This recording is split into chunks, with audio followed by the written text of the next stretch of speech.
In front of me is Honor 200, and today I would like to show you how you can add a password to Google Passwords Manager. Begin by launching Settings and scrolling down to access Google. Then select All Services, Autofill, Autofill with Google, and Google Password Manager.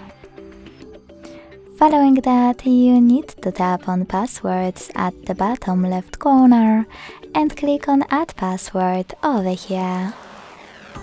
Now input all of those informations.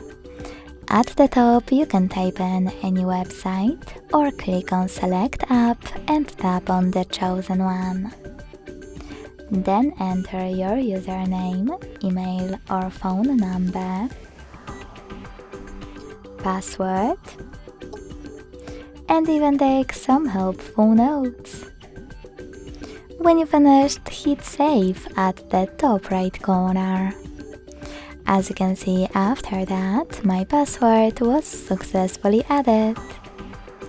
Thanks so much for watching. If you enjoyed this video, leave a like, comment and subscribe.